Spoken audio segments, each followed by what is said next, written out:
இறந்துட்டாரு அப்படின்னு சொல்லி நம்ம ஹாஸ்பிட்டலுக்கு அனுப்பிடுறோம். அவன் வெட்டி பார்த்து எல்லாத்தையும் இது பண்ணிடுறான்.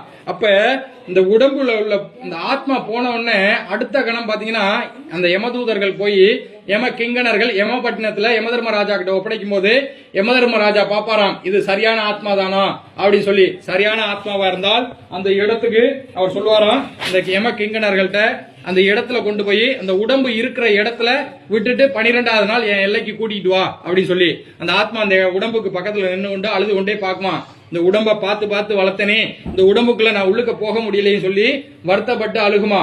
அப்படி அழுகும் போது யார் எந்த சொந்த பந்தம் நமக்கு வந்திருக்கு, எந்த சொந்த பந்தம் நம்ம இல்லைன்னு சொல்லி அழுகுது, எந்த சொந்த பந்தம் நம்ம இல்லைன்னு சொல்லி சந்தோஷமா இருக்கு அப்படின்னு சொல்லி அந்த ஆத்மா அந்த இடத்துல நின்று கொண்டே பாக்குமா. எல்லாரும் இறந்த அன்னைக்கு எல்லாரும் வர முடியாது. யாராவது ஒருத்தர் ஒரு நாளைக்கு வருவாங்க, மறுநாள் வருவாங்க, இப்படி 16 நாள் வரைக்கும் வருவாங்க. கருமாதி செய்யற வரைக்கும் தூரத்துல இருந்து வர்றவங்க எல்லாம் வருவாங்க.